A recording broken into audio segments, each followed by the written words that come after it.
अस्सलाम वालेकुम रहमतुल्लाहि बरकातुहू। अज़ीज़ तलबा व तलबात, एक बार फिर से इस्तकबाल है आपका डिजिटल स्कूल में। आज हम देखेंगे standard 6 subject English. Topic name है मोलाइज कार्टूनी, यानी मोलाई का जंगल। उससे पहले डिजिटल स्कूल को सब्सक्राइब कीजिए, साथ ही साथ बेल आइकॉन के बटन को प्रेस कीजिए ताकि नए नए तालीमी वीडियो सबसे पहले आप देख सके। तो आइए बच्चों जानते हैं इस सबक के बारे में। अजीज तलबा व तलबात, one day in the terrible summer season of 1979 change the life of Jadav Payeng. He lived in a small village on the banks of the Brahmaputra. प्यारे बच्चों, 1979 के निहायत शदीद मौसम गर्मा में एक दिन ने पेइंग की पूरी जिंदगी बदल दी। वो ब्रह्मपुत्र के किनारे पर एक छोटे से गांव में रहता था। ब्रह्मपुत्र एक अजीम दरिया है। बाज़ जगहों पर तो उसकी चौड़ाई 8 से 7 किलोमीटर से भी ज़्यादा है। इसके दरमियान बहुत से रेत के तोदे यानी रेत की फैली हुई टेकरियाँ और एक जजीरा भी है जिसका नाम है, प्यारे बच्चों, माजूली जजीरा। When Jadhav was about 15 years old, he saw a terrible sight on one of the sandbars. Thousands of snakes lay dead. यहाँ पर वो कह रहे हैं कि जडाव ने 15 साल की उम्र में एक भयानक मंजर देखा। रेत के तोदों में से एक पर हजारों सांप मुर्दा पड़े हुए थे। वो पानी के सैलाब के साथ बहकर किनारे पर आए हुए थे। इनकी हिफाजत के लिए कोई दरख्त न होने के बाद वो सब आफताब को झुलसा देने वाली तमाजत में तड़प तड़प कर मर गए थे। इस मंजर ने इसे दहला दिया था। वो नीचे बैठकर ज़ारो कतार रोने लगा था।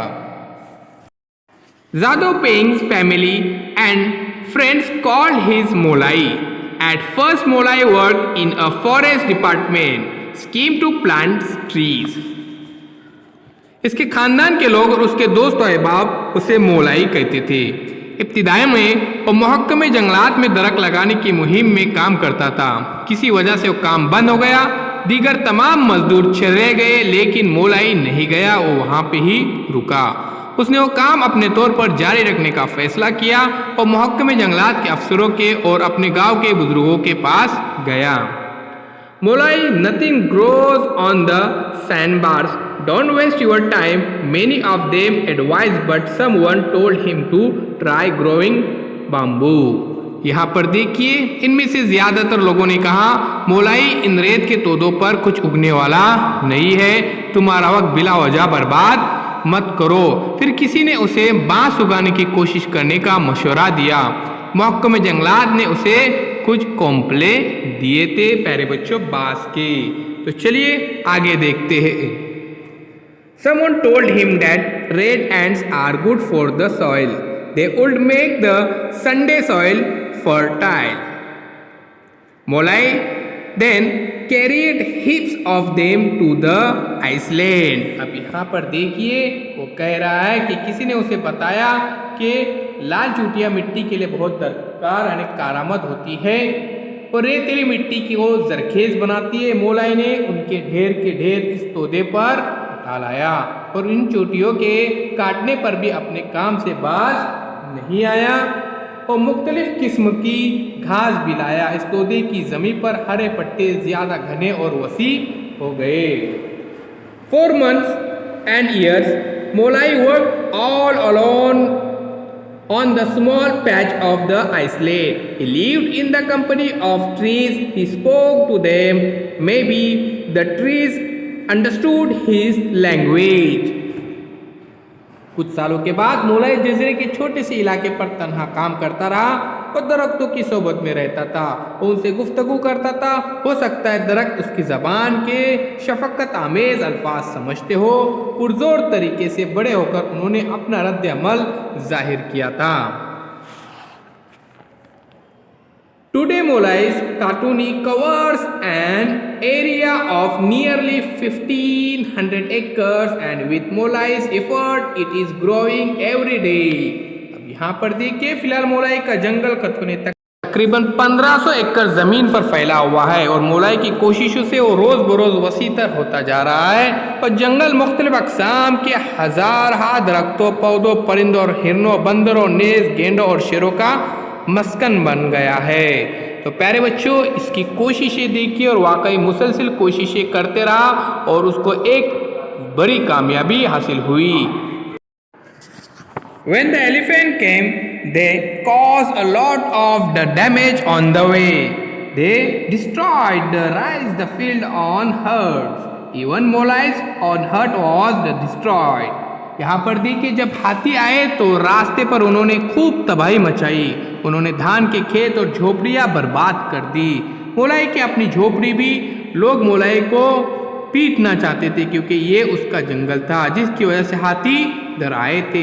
मोलाई घबराया नहीं, अपने अहद पर कायम रहा कि ज़मीन पर वो एक सब्ज़ छत तख्लीक करेगा और उसकी हिफाजत करेगा। आखिर बहुत से लोगों ने वो इलाका छोड़ दिया। उन्होंने हाथियों को रास्ता देने के लिए अपने अपने गांव दूसरी तरफ मुंतकिल कर दिए। तो प्यारे बच्चों, जैसे एलिफेंट वहाँ पर आए तो एलिफेंट तबाह बर्बाद कर देते थे आसपास के गांव खेतों को। तो people outside Molai's on the trip did not know about the Molai's work. One day, a photographer roaming in that area found Molai working in his forest and guarding it. अब देखिए, मोलाई के अपने कबीले के लोगों के अलावा दीगर लोगों को मोलाई के काम के बारे में मालूमात नहीं थी। एक रोज उस इलाके में घूमते हुए एक फोटोग्राफर ने मोलाई को जंगल में काम करते हुए और उसकी हिफाजत करते हुए देखा। ये मालूम होने पर कि मोलाई ने तन्हा उस जंगल को उगाया है और बहुत मुतासिर हुआ। उसने मोलाई की इस बेमिसाल तन्हा कारकर्दगी के मुतल्लिक अखबारात, टीवी चैनलों और दीगर ज़राए इब्लाग को बताया। महकमे जंगलात भी बहुत मुतासिर हुआ। उन्होंने मोलाई की इसके काम में मदद करने का फैसला किया। हुकूमत ने पद्म श्री का खिताब देकर उसकी इज्जत अफजाई की।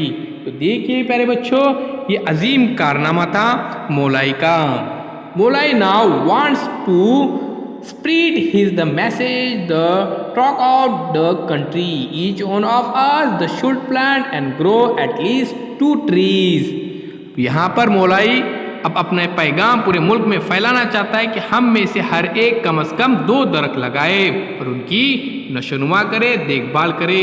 हम जिंदगी भर जितनी कार्बन डाइऑक्साइड पैदा करते हैं, ये दरख्त उन सब की खबरगिरी का काम करेंगे और हमें सांस लेने के लिए ऑक्सीजन भी मुहैया करेंगे।